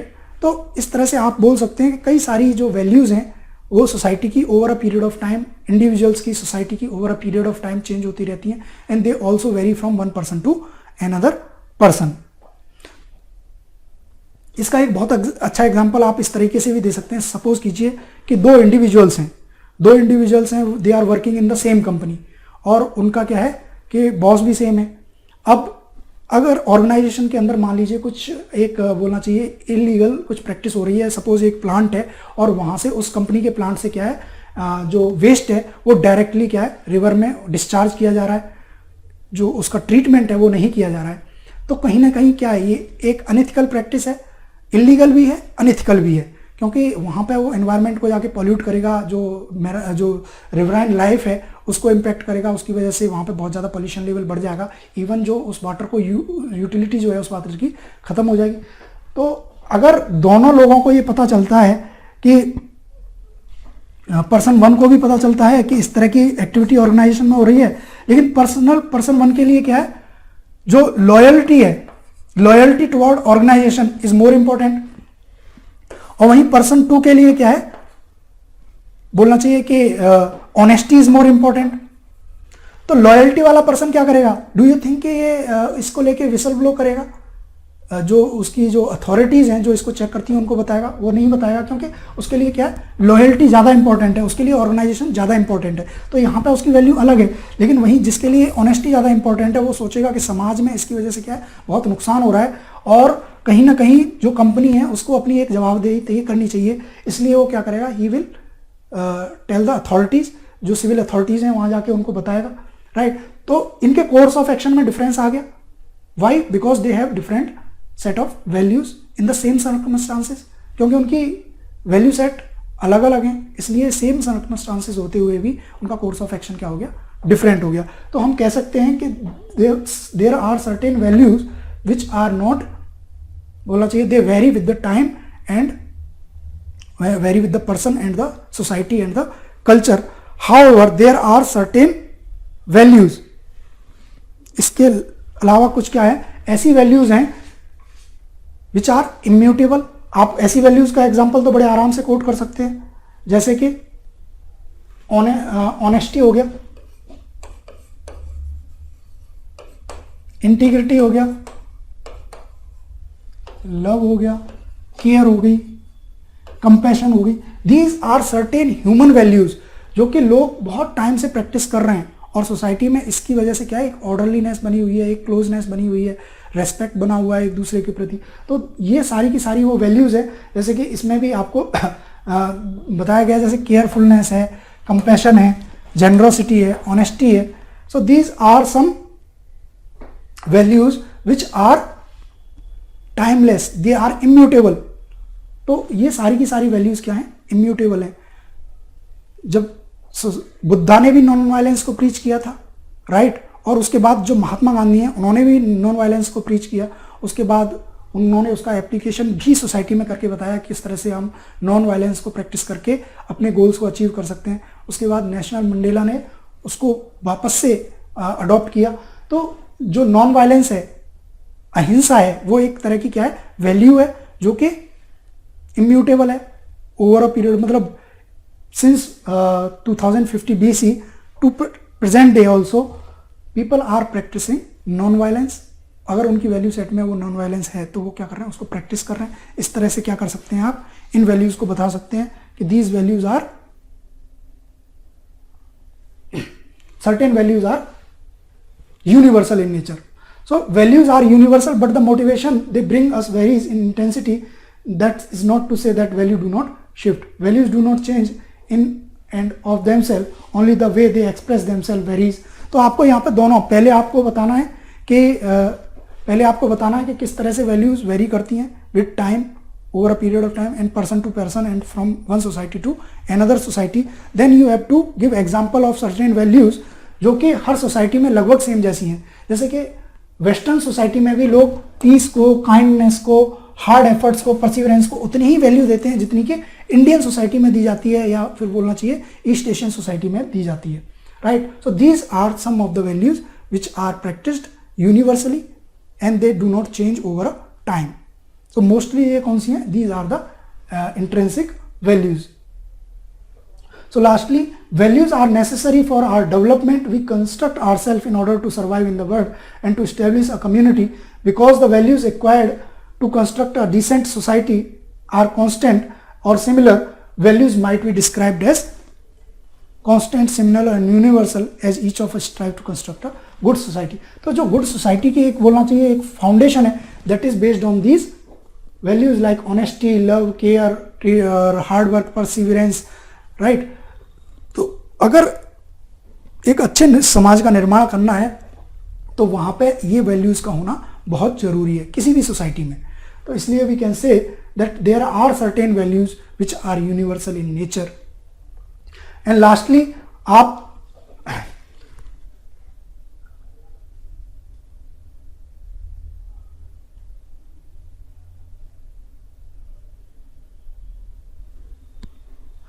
कंक्लूड कर सकते हैं किस तरह से कि that values can and do change, however some essential values may remain unchanged for a long time. तो ये आपका कंक्लूजन आएगा. आपने पहले जो मेन बॉडी है उसमें दोनों पार्ट्स को अच्छे से डिफाइन कर दिया, बता दिया, उनको एग्जांपल से इलस्ट्रेट कर दिया कि किस तरह से values changes over a time over the society and one varies from one person to another person. And in second part you also explain that there are some values which are immutable, वो time के साथ change नहीं होती हैं. एक अच्छी society के लिए जो फाउंडेशन वैल्यूज चाहिए होती हैं वो सारी जगह लगभग सेम होती हैं. देन यू विल कंक्लूड, अपने कंक्लूजन में आप क्या कहेंगे कि वैल्यूज कैन और do change, however there are some essential values that may remain unchanged for a long time. The basic values are referred to as primary values. जो values unchanged रहती हैं एक सोसाइटी के, जो एक अच्छा समाज है, एक गुड सोसाइटी है, उसके निर्माण में जो वैल्यूज अनचेंज्ड रहती हैं they are primary values, while the shifting ones are referred to as secondary values. Secondary values varies as a result of change in knowledge. The change as a result change in knowledge, change in societal and cultural values and conventions and change in resulting from a individual personal life experience. तो इस तरह से आप अपने example को एक conclusion को क्या है एक कंप्रिहेंसिव बना सकते हैं अपने कंक्लूजन को, जहाँ पे आप दोनों ही फैक्ट्स को क्या कर रहे हैं, स्टेटमेंट को जस्टिफाई कर रहे हैं कि कुछ वैल्यूज ऐसी हैं जो कि over a period of time same रहेंगी, जिससे कि एक अच्छे समाज का निर्माण होता है, जबकि कुछ वैल्यूज समय के साथ चेंज होती हैं because of the change in knowledge, culture and social values, convention and change resulting from the individual experience. तो इस तरह से आप अपने जो आंसर है उसको कंक्लूड कर सकते हैं. तो देखिए आपको बेसिकली यहाँ पे क्या कर रहे हैं, आप पहले उस स्टेटमेंट को जस्टिफाई कर रहे हैं थ्रू उसके पार्ट्स को जस्टिफाई कर रहे हैं. पहला पार्ट क्या था, वैल्यू किस तरह से चेंज हो रही है. आपने बताया कौन कौन सी वैल्यू है जो over a period of time change हो जाती है, वहाँ पे आपने 2-3 एग्जांपल दिए अच्छे. उसके बाद सेकंड पार्ट में आपने उन वैल्यूज़ को कोट किया जो कि यूनिवर्सल है, वहाँ पे एग्जांपल दिए, और लास्टली आपने कंक्लूड कर दिया कि दोनों ही तरह की वैल्यूज़ जो है एग्जिस्ट करती हैं. जो values over a period of time same रहती हैं दे आर प्राइमरी वैल्यूज़, और कुछ वैल्यूज़ ऐसी होती हैं जो over a period of time evolve करती हैं या चेंज हो जाती हैं, दे आर सेकेंडरी वैल्यूज़. और उसके क्या फैक्टर्स हैं जिसकी वजह से वो चेंज करते हैं वो भी आपने यहाँ पे बता दिए. राइट. इस तरह से आप अपना एक आंसर कंप्रिहेंसिव वे में कंक्लूड कर सकते हैं. Now let's go to the third question.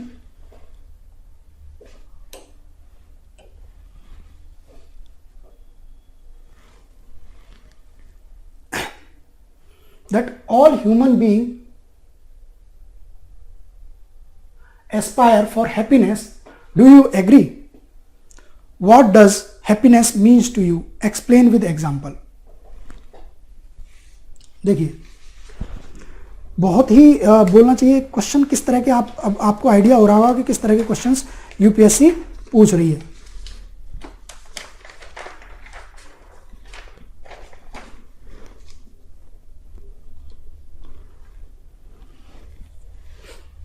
बहुत ही बेसिक क्वेश्चन है कि what all human being aspire for happiness.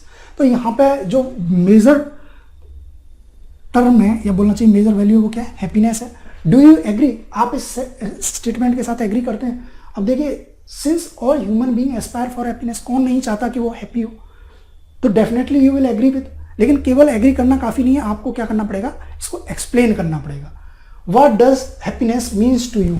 अब यहाँ पे आपके लिए क्या चीज हैप्पीनेस, आपके लिए हैप्पीनेस के क्या मायने हैं, what happiness means to you, ये आपको यहाँ पे एक्सप्लेन करना है। और ये कह रहा है कि एक्सप्लेन विद द एग्जाम्पल्स, तो दोनों ही चीजों को क्या करना है, आपको विद एग्जाम्पल एक्सप्लेन करना है। अब देखिए, हैप्पीनेस क्या होती है और इसको हमें कैसे समझना चाहिए, आप समझ ये देखिए कि हैप्पीनेस क्या है, it is very from one person to another person.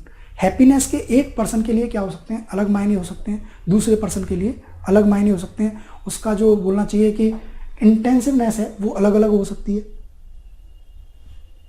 Right.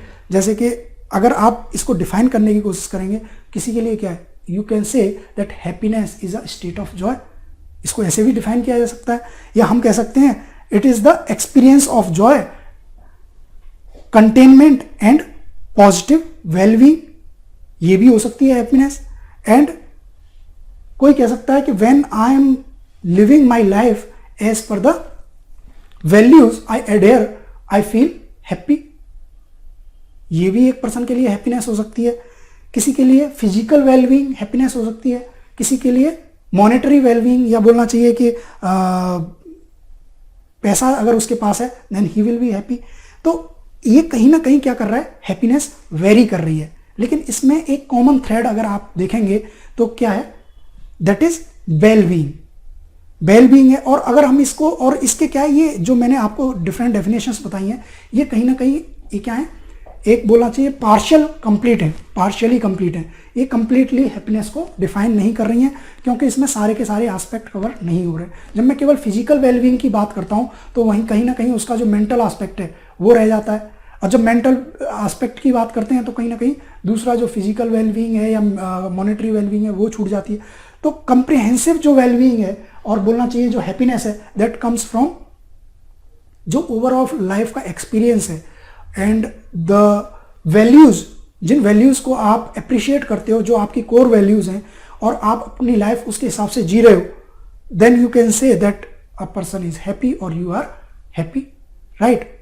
So आपको यहां पे क्या करना है, पहले हैप्पीनेस को डिफाइन करना है, जो कि डिफरेंट स्कॉलर्स ने हैप्पीनेस को यहां पे अलग अलग तरीके से डिफाइन किया है। तो राल्फ मार्सन ने क्या कहा है, happiness is a choice. Happiness क्या है, एक चॉइस है, not a result. Nothing will make you happy until you choose to be happy. अब जैसे कि कई लोगों के लिए बोलते हैं ना कि पैसा है, पावर है, स्टेटस है, और भाई इससे आप बहुत ज़्यादा क्या फील करते हो, हैप्पीनेस फील करते हो। लेकिन ज़रूरी नहीं है, ऐसे बहुत सारे लोग हैं, केसेस सुनने को मिलते हैं जहाँ पे लोग जो कि अच्छा खासा पैसा होते हुए भी लोगों ने सुसाइड किया हुआ है, स्टेटस है सोसाइटी में, पावर है, लेकिन फिर भी लोगों ने सुसाइड किया। क्यों?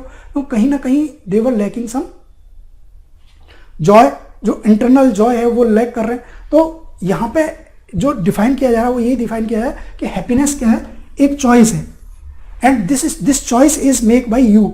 जो एक्सटर्नल चीजें हैं उससे ये डिफाइन नहीं होती, it is a choice which is guided by our internal feelings, our internal value sets, right. No person will make you happy unless you decided to be happy.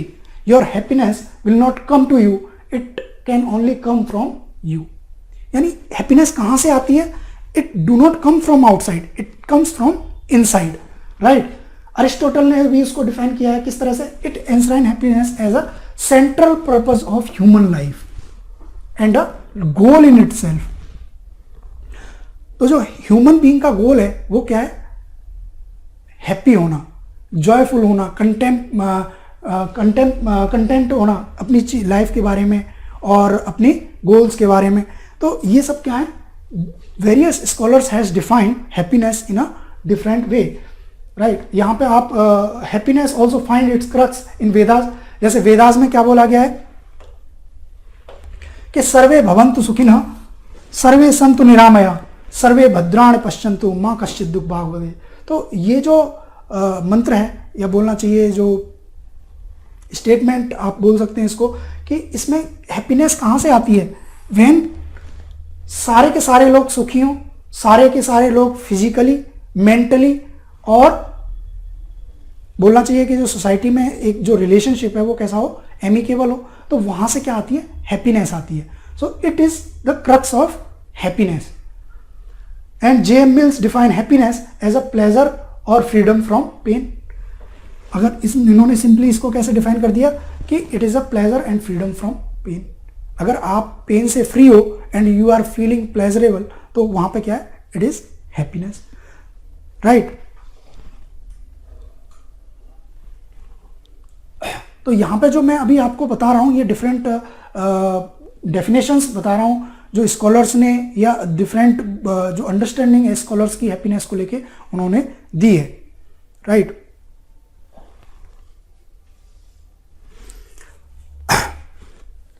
Mahatma Gandhi asserted that happiness is what you think, what you say, and what you do are in harmony.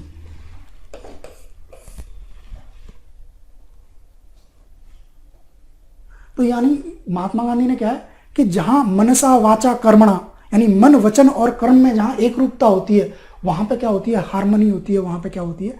Happiness होती है। तो happiness क्या है? ये वो harmony है जब हमारे मन, वचन और कर्म में, यानी what we think, what we say and what we do, अगर उसमें एक रूपता है, इंटीग्रिटी है, एक बोलना चाहिए कनेक्टेडनेस है, तो then we are in harmony. अब देखिए, आप खुद सोचिए कि अगर मान लीजिए आपकी वैल्यू सेट अलग है और आप कर कुछ और रहे हैं, तो क्या होगा? वहां पे फ्रस्ट्रेशन आएगा कुछ टाइम बाद। क्यों? क्योंकि आपकी वैल्यू सेट उस चीज को अलाउ नहीं करती है, लेकिन आपको करना पड़ रहा है। तो कहीं ना कहीं वहां पे जो हैप्पीनेस है, जो जॉय है, वो नहीं मिलेगा उस काम को करते हुए आपको।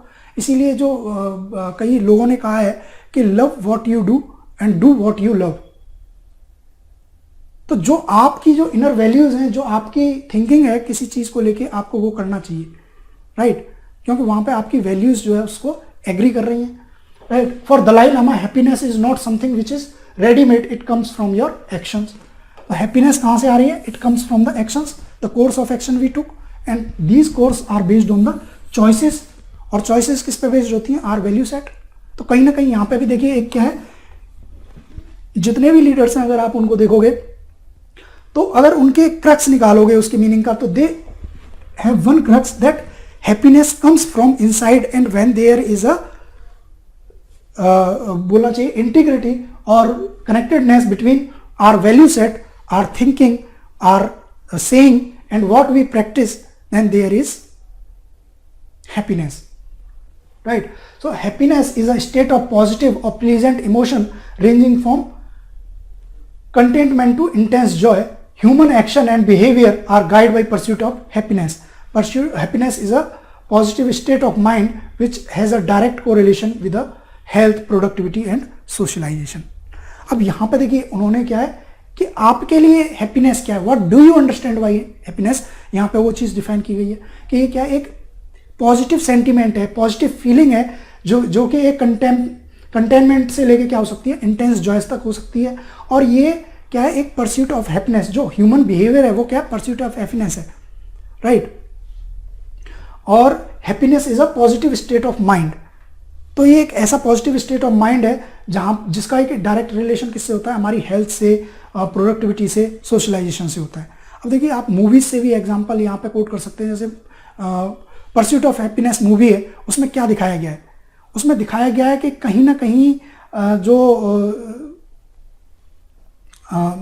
जो मेन एक्टर है उसका, और वो क्या कर रहा है, अपनी जो लाइफ है उसके हार्डशिप से निकल रहा है, उस हार्डशिप को वो जी रहा है, और किसकी तरफ जा रहा है, अपना जो उसकी वैल्यूज हैं, जिसको वो लाइक करता है, या बोलना चाहिए जिसको वो फॉलो करना चाहता है अपने पैशन को, उसकी तरफ वो जा रहा है। और उसी पैशन को और उसको फॉलो करने में he is feeling that happiness. जब लास्ट में उसको सक्सेस मिलती है, तो वो सक्सेस उतना ज़्यादा मायने बोलना चाहिए कि वो लास्ट में रखती है, लेकिन वो जो जर्नी है उसकी, उसको परस्यू करने में वो क्या करती है उसकी, that is a journey in which he feel happy. यानी जब उसे पहली बार एक ब्रेक मिलता है, एक बड़ी ऑर्गेनाइजेशन में काम करने का ब्रेक मिलता है, तो उसके लिए क्या है, दैट इज अ मूवमेंट जो कि सबसे ज्यादा कैसा होता है, जॉयफुल होता है। सिमिलरली अगर डिफरेंट प्लेयर्स के लिए बात करोगे तो एक प्लेयर के लिए एक बोलना चाहिए जो एक इंटरनेशनल एथलीट है उसके लिए उसका जो परस्यूट ऑफ हैप्पीनेस है वो क्या होता है, ओलंपिक में गोल्ड मेडल जीतना, उसके लिए वो सारी जिंदगी लगा रहता है। तो हैप्पीनेस उसके लिए कहां से आ रही है कि जिस चीज के लिए वो लगा हुआ है, जिस वैल्यूज को वो अडेयर कर रहा है, जिस काम के लिए वो जुटा हुआ है, जब वो उसको फॉलो करता है और लास्ट में उसको अचीव करता है, दैट इज द हैप्पीनेस। और अगर हम केवल देखिए, ये एक लाइफ गोल की बात हो गई कि जिन गोल्स को हम चाह रहे हैं अपनी जिंदगी में अचीव करना, जिस पर्पस के लिए हम जी रहे हैं, तो अगर हम उसको अचीव करते हैं तो definitely it result in the happiness. लेकिन डे टू डे लाइफ में भी हमारी लाइफ में ऐसे मूवमेंट होते हैं व्हेन वी फील हैप्पी। जैसे कि एक बोलना चाहिए, एक फादर जब अपने ऑफिस से घर आता है and he sees the face of his child, तो वो क्या होता है, उसकी जो थकान होती है, उसका जो स्ट्रेस होता है, दैट गोज अवे। तो वो क्या है, एक स्टेट ऑफ हैप्पीनेस है। अगर सब कुछ वहाँ पे उसको अच्छे से मिलता है तो वो क्या मिलता है, तो क्या होते हैं, हैप्पीनेस, यू फील हैप्पी। अगर as a student you are preparing for the exam, for civil service exam, और वहीं पे आप बहुत अच्छे से अपने शेड्यूल को फॉलो कर रहे हैं, आपकी जो बोलना चाहिए जो टेस्ट सीरीज है या जो भी आप स्टडी कर रहे हैं वहाँ पे कंटिन्यूस आपको इम्प्रूवमेंट देखने को मिल रहा है, and you are satisfied with the progress in the direction of getting success, तो कहीं ना कहीं क्या है, यू विल फील हैप्पी। लेकिन वहीं पे अगर आप प्रिपरेशन करने तो यहाँ पे आए हैं एग्जाम की, लेकिन you are involve in different kind of works, आप उतना टाइम स्टडीज को नहीं दे रहे हैं और दूसरे काम में, घूमने फिरने में इन्वॉल्व हैं या दूसरी चीज़ों में कहीं डिस्ट्रैक्टेड है, तो लास्टली क्या होगा, आपके जो एक्शन है और जो आपके गोल्स हैं उसमें क्या आएगी, डिस्क्रिपेंसी क्रिएट हो रही है और वो गोल्स अचीव नहीं होंगे, तो वहाँ पे क्या होगा, इसका opposite, you will feel frustrated, sadness, यही होगा। इसीलिए ये बोला गया है कि it is comes from our action and it is the harmony in what we think, what we say and what we do, right.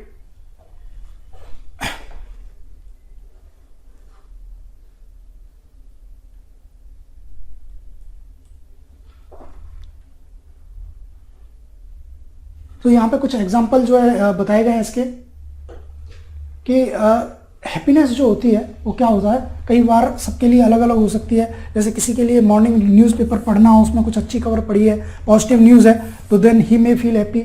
I feel happy when I reach my work place on time, कोई time से पहुंच रहा है, कोई अपने work को बहुत अच्छे से परफॉर्म कर रहा है, कोई लोगों को खाना खिला रहा है, तो सबके लिए अलग अलग मायने हैं। कोई जो है जानवरों को जो है उनको देखभाल कर रहा है, तो सबके लिए क्या है, हैप्पीनेस की डेफिनेशन क्या है, अलग अलग है। से आपके लिए यू माइट फील हैप्पी जब आप किसी भूखे को खाना खिला दें, तो ये आपका वैल्यू सेट हो सकता है जिसमें कि आप बहुत हैप्पी फील करते हो। या किसी के लिए वैल्यू सेट वो हो सकता है कि किसी गरीब बच्चे को पढ़ा रहा हो, है ना, तो उसके लिए that is the moment when he feel satisfied और हैप्पी। तो इसमें वही एग्जाम्पल कोड किए हैं, तो आप अपने एग्जाम्पल कोड कर सकते हैं कि व्हेन यू फील हैप्पी। तो यही हम यहाँ पे पूछा गया है कि आपकी अंडरस्टैंडिंग, खुद की अंडरस्टैंडिंग क्या है कि when you feel happy. So it is saying I feel happy when I complete my daily assignment on time. I feel happy when after learning something new, कुछ नया लर्न करने के बाद हैप्पीनेस फील होती है। देयर आर सर्टेन एग्जाम्पल्स जो कि define करते हैं कि हैप्पीनेस क्या है। It varies from person to person, but mostly ये क्या है, it comes from inside and the choices we make and the action we take, right. So we can say that happiness is physical, mental and emotional state of well-being. ये क्या है, एक physical, mental और emotional state है of well-being. It can be defined by some positive emotions ranging from pleasant feeling to intense joy. तो ये कहीं ना कहीं एक टेक्निकल डेफिनेशन है, ये भी आपको बोलना चाहिए, आपके एग्जाम में आपको लिखनी चाहिए कि एक कंप्रिहेंसिव डेफिनेशन अगर आप देखेंगे तो ये दिखाई यहाँ पे देखने को मिल रही है। पहले आपने स्कॉलर्स जो थिंकर्स हैं, फिलोसफर्स हैं, उनकी डेफिनेशन को 2-3 डेफिनेशन यहाँ पे बता दी। उसके बाद आपने अपनी जो समझ है उसको लेके बताई कि happiness is physical, mental and emotional state of wellbeing. It can be defined by some positive emotion ranging from pleasant feeling to intense joy. It is happiness of one और one's loved ones which matters and drive action of the person. अब किसी के लिए क्या हो सकता है, happiness उसके परिवार से आ सकती है, किसी के लिए हैप्पीनेस पैसे से आ सकती है, किसी के लिए हैप्पीनेस कहाँ से आ सकती है, पावर से आ सकती है कि समाज में उसका नेम हो, फेम हो, वहाँ से वो हैप्पीनेस ड्रॉ करता है। किसी के लिए परिवार की वेलबींग अगर ज़्यादा होती है, ज़्यादा तो वहाँ से क्या है, he feel happy among its loved ones. So happiness comes from within and can't be imbibed from the external sources. A happy mind always has a attribute of empathy, love, passion, benevolence, solidarity, etc. for fellow human being, which serve as a purpose of life. Right? तो ये यहाँ पे एक common trades बताए गए हैं कि generally जो हैप्पीनेस है, अब दीज वैल्यूज एट्रीब्यूट्स जो होते हैं, वहाँ पे जो भी एक हैप्पी माइंड होता है उसके क्या एट्रीब्यूट्स होते हैं। और happiness leads to high self confidence, optimism, freedom from stress, depression and anxiety and integration with the society.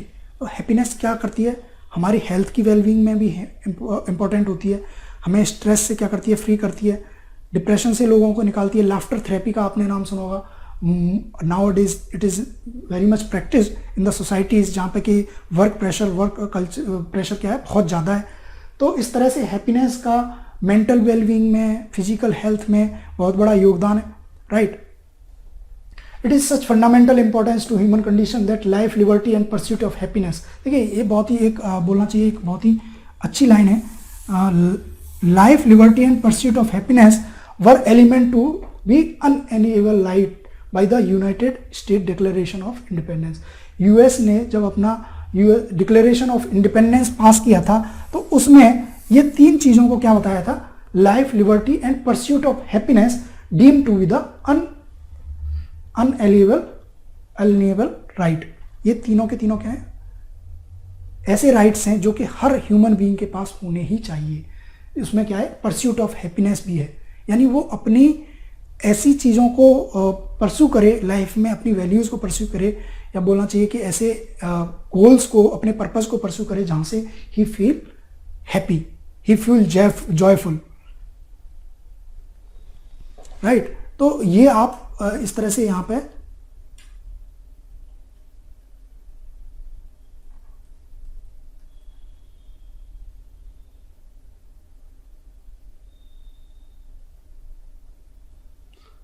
और इसीलिए आप यहां से कह सकते हैं, you can conclude that all human do and individuals aspire for the happiness.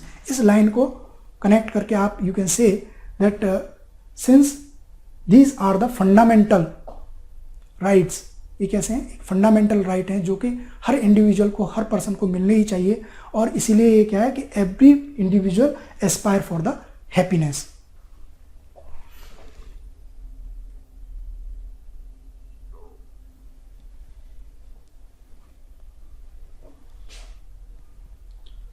देखिए इसके फर्दर एक्सप्लेनेशन में देखेंगे तो अरिस्टोटल ने क्या कहा है, Aristotle said that it is a central purpose of human life and goal in itself, happiness is a complete and sufficient good. तो हमारे जितने भी काम होते हैं, हम लाइफ में जो भी कुछ करते हैं, उसका एक सेंट्रल पर्पस क्या होता है कि लास्टली वी फील सेटिस्फाइड, हमें एक सेटिस्फैक्शन फील हो, हमारा जो मेंटल स्टेटस है उसमें कैसे हो, स्टेट ऑफ जॉय बोलना चाहिए कि कंटेंटमेंट फील होना चाहिए, जॉय फील होना चाहिए। So that is the result of every action, every human action, यही चाहते हैं हम लोग। तो यहाँ पे अरिस्टोटल ने भी यही कहा है कि सेंट्रल पर्पस है of life and goal in itself, ये क्या है, अपने आप में एक गोल है। Then this implies that it is desirable for itself. तो हैप्पीनेस क्या है, अपने आप में डिजायरेबल है, and that it is not desired for the sake of anything else. तो ऐसा नहीं है कि किसी दूसरे के, ये एक मीन नहीं है, ये अपने आप में क्या है, एक गोल है। And that it is satisfy all the desire and has no evil mixed with it. तो most of the desire are satisfied when we are happy and that is stable. The highest human good is that the activity that is an end in itself. तो highest good कौन सी होती है, जो अपने आप में ही एक एंड हो, अपने आप में ही, जिसको बोलना चाहिए कि लास्ट में जिसको अचीव किया जाए, that is the end in itself. तो happiness is an end in itself, it is the goal of human life. When we aim at happiness, we do so for our own sake, not because happiness help us realise some other end. तो statement क्या कह रहा है कि जब हम happiness को pursue करते हैं, जो फॉलो करते हैं, वो किस लिए करते हैं कि हम लास्ट में वी फील जॉयफुल, ना कि किसी और दूसरे चीज के लिए हैप्पी होते हैं जिससे कि कोई दूसरा या तीसरा काम जो है उससे निकले। We feel happy because we want to be happy at the end, right. हम कोई भी काम करते हैं तो उसका एंड प्रोडक्ट क्या चाहते हैं, we are satisfied. Happiness depend on the living in accordance with the appropriate virtues. For example, we go to grocery shop to buy food, but buying food in itself is a mean toward the end of eating well and thrifty. तो यहाँ पे उन्होंने उस चीज़ का example दिया है कि अगर आप ग्रोसरी शॉप पे जाके जो सामान है वो खरीदते हैं, फूड को परचेज करते हैं, तो यहाँ पे परचेज करना क्या है, एक मीन है, so that we can at the end we are eating that food and we are feeling satisfied, we are feeling happy. Eating well and thriftily is also not an end in itself, but a mean to another end. Hence, we can say that the ultimate good of life for man is happiness. तो यहाँ से उस तरह से आप इस चीज़ को establish किया, उन्होंने एग्जाम्पल दिया. आप अलग से भी एग्जाम्पल दे सकते हैं.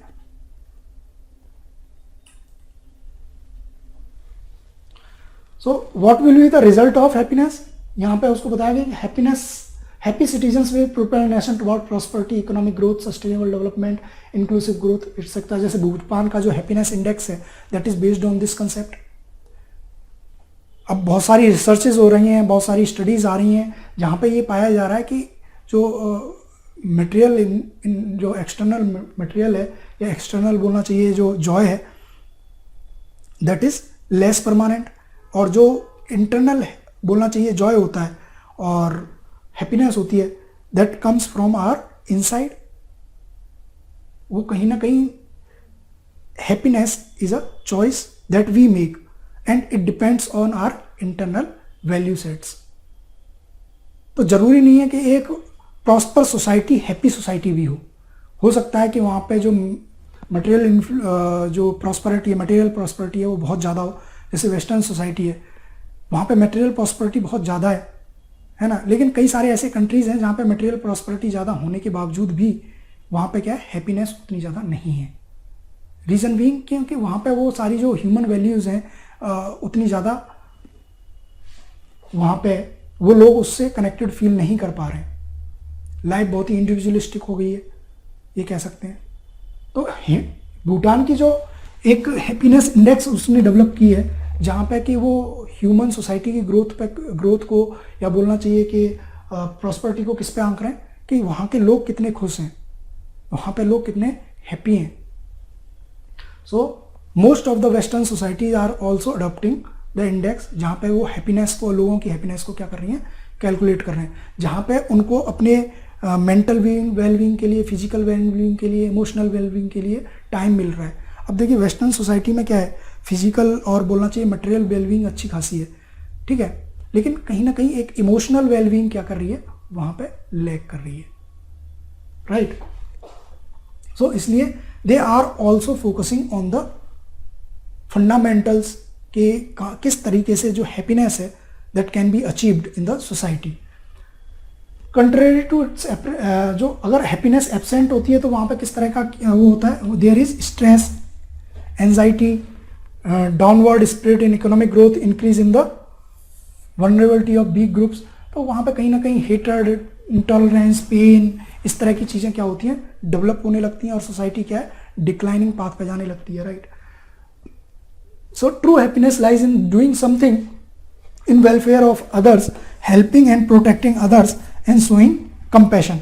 अब ये ओवरऑल सोसाइटी की बात की जा रही है कि किस तरह से जो सोसाइटी है वहाँ पे लोग क्या करते हैं, when they feel happy, and it true happiness comes from welfare of others, जहाँ पे लोग एक दूसरे की मदद करते हैं, they help protect others and show compassion toward each other. Doing one's duty is an honest, morally upright and responsible way, then only happiness can become part and parcel of one's life and can give life in true meaning and object, right. So इस तरह से आप अपने answer को conclude कर सकते हैं कि जो सोसाइटी के लिए अगर हम बात करें तो जो ट्रू हैप्पीनेस है, it comes from the certain values, जहाँ पे कि कंपैशन, एम्पैथी, टॉलरेंस, और हार्ड वर्क या केयर फॉर ईच अदर, ये आती हैं और इसी से क्या करती है सोसाइटी में other ethical values also get founded on these values and society grows. तो इस तरह से आप डिफाइन कर सकते हैं कि हैप्पीनेस क्या है। डिफरेंट स्कॉलर्स ने इसको किस तरह से बताया है, फिलोसफर्स ने किस तरह से बताया है, और आपके लिए क्या है हैप्पीनेस, तो वहाँ पे आप एग्जांपल कोट कर सकते हैं, राइट। देखिए मैं आपको काफ़ी डिटेल में बता रहा हूँ, अलग अलग बहुत सारे एस्पेक्ट बता रहा हूँ, तो आपको क्या करना है इसमें से जो मेन एस्पेक्ट हैं वो आपको अच्छे से तैयार करने हैं और प्रिपेयर करने हैं, and you have to write in your answer. Examples आप अपनी लाइफ से ले सकते हैं, सोसाइटी से ले सकते हैं, इंडिविजुअल लाइफ से ले सकते हैं, लीडर्स की लाइफ से ले सकते हैं, एडमिनिस्ट्रेटर्स की लाइफ से ले सकते हैं। बहुत सारे एग्जाम्पल्स और केस स्टडी अवेलेबल हैं। कुछ सेलेक्टिव एग्जाम्पल्स और केस स्टडी उठाइए, उनको अच्छे से प्रिपेयर कीजिए, उसमें देखिए कि कौन सा एस्पेक्ट क्वेश्चन की डिमांड को कैटर कर रहा है और उसको वहाँ पे मेंशन कर दीजिए। Thank you.